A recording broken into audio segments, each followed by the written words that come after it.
ఎందరో త్యాగమూర్తుల త్యాగఫలం ఆంధ్ర రాష్ట్రం. నేడు ఆంధ్రప్రదేశ్లో ప్రజలు సుఖ సంతోషాలుగా ఉన్నారా? ప్రస్తుతం ప్రజల మధ్య ఉన్న కులాల కుంపట్లు ఎవరి కోసం? చంద్రయాన్ రాకెట్ యుగంలో కూడా వర్ణ విభేదాలు దేనికి సంకేతాలు? రాజకీయ పార్టీల నేతలు ఏం చెప్తున్నారు?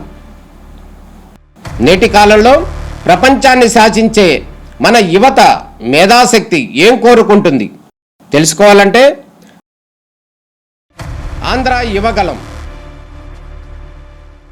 ప్రజల మాటే మా నోట.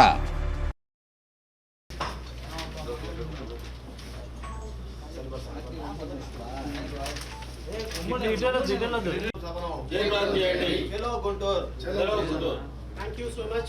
One second, sir. Johar Dr. B.R. Ambedkar. Johar. Johar Dr. B.R. Ambedkar. Johar. జై ప్రజలు చేయండి. డిసెంబర్ 15 సభను జై ప్రజలు చేయండి. ఈరోజు చేస్తున్నటువంటి ఈ యొక్క పత్రికా సమావేశం యొక్క ముఖ్య ఉద్దేశం, రేపు భారతదేశ జనాభా 140 కోట్లు. బహిరంగ సభ యొక్క ఉద్దేశం ఏంటంటే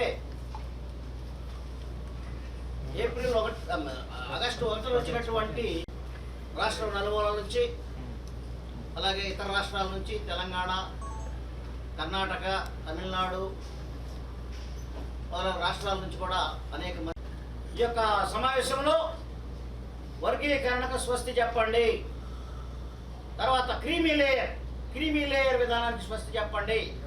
ఈ క్రీమీ లేయర్ వల్ల ఏమవుతుంది? మాదిగలకు కూడా అప్లై అవుతుంది. మాదిగలకు కూడా నెక్స్ట్ జనరేషన్ ఉద్యోగాలు రావుతే నష్టపోయేది వాళ్ళ పిల్లలే. కాబట్టి మీరు ఎలా చేస్తారు? క్రీమీ లేయర్ అనేది ఎస్సీలకు అప్లై కాదని అంతకు ముందే ఇందిరా సాని కేసులో చెప్పడం జరిగింది.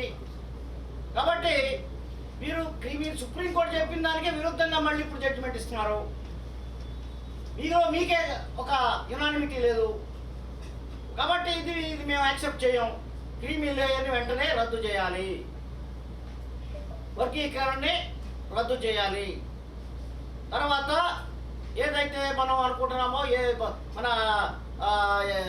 ఎస్సీ పాపులేషన్ పెరిగింది కాబట్టి 20% రిజర్వేషన్ శాతం పెంచాలి జనాభా నిష్పత్తి ప్రకారంగా. తర్వాత ఎస్సీ సప్లై నిధులు డైవర్ట్ అవుతున్నాయి.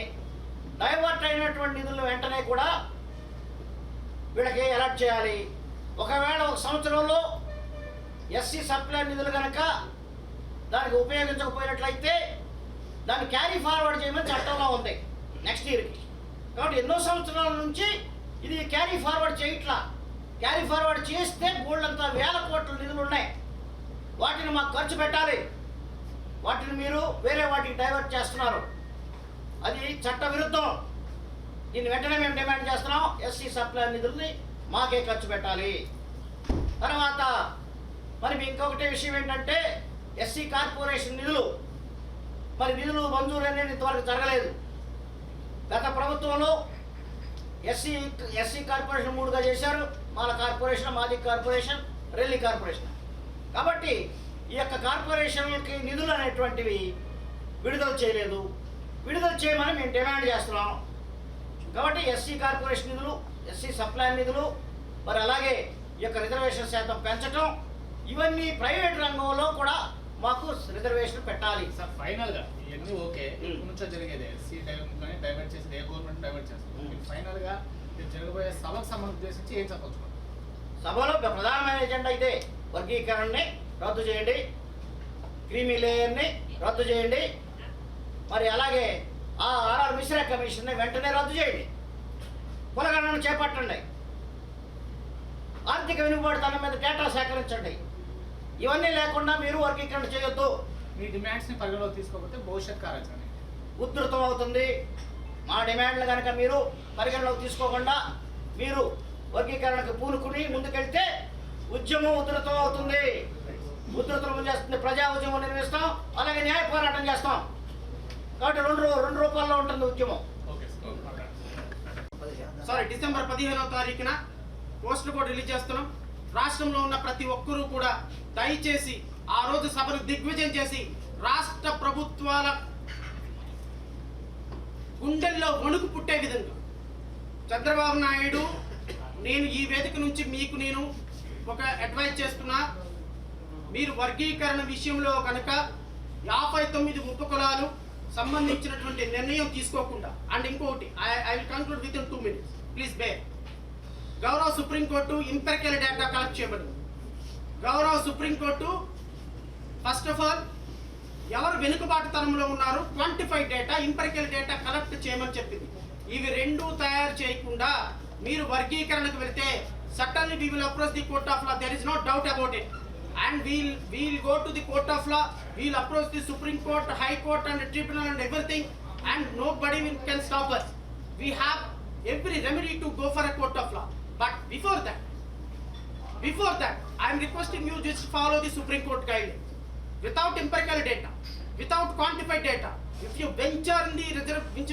venture in classifying ABCD, you will pay cost for that.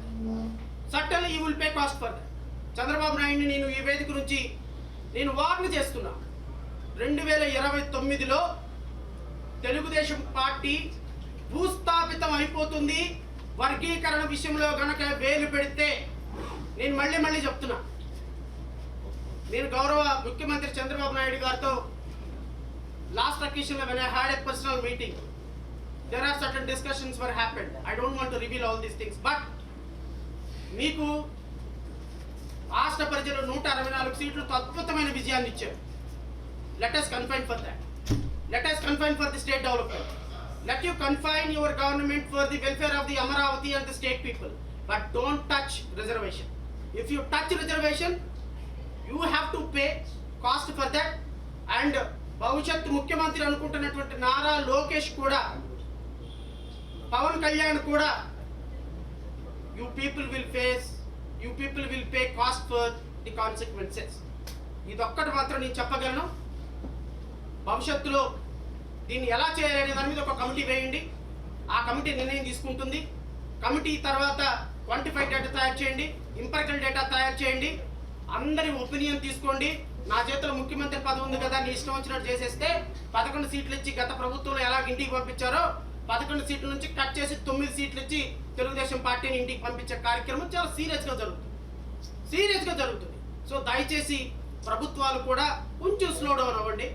మీరు మాకు ఎవడో ఎదురులేదులే, మేము ఆల్రెడీ తీర్మానం చేసేసాం, సుప్రీంకోర్టు కూడా చెప్పింది, మా ఇష్టం వచ్చినట్టు రిజర్వేషన్ చేసేస్తామని చేయండి.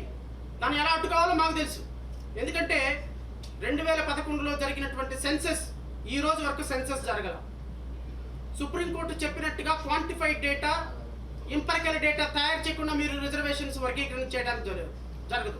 2024 డిసెంబర్ 9వ తారీఖు 8వ తారీఖు నువ్వు ఇంపెరికల్ డేటా కలెక్ట్ చేయడానికి పెడితే ఈ రోజున it will take at least 3 years. ఎందుకంటే you are not suppose to collect empirical data. State government doesn't have such authority. Only central government is only authority to collect empirical data and quantified data. ఇవి రెండు కేంద్ర ప్రభుత్వం collect చేయడం మొదలుపెడితే 2 సంవత్సరాలు పడుతుంది. 2 సంవత్సరాల డేటా లోపు రాకుండా నువ్వు రిజర్వేషన్లు అమలు పరచలేవు, నువ్వు రిజర్వేషన్లు క్లాసిఫై చేయలేవు.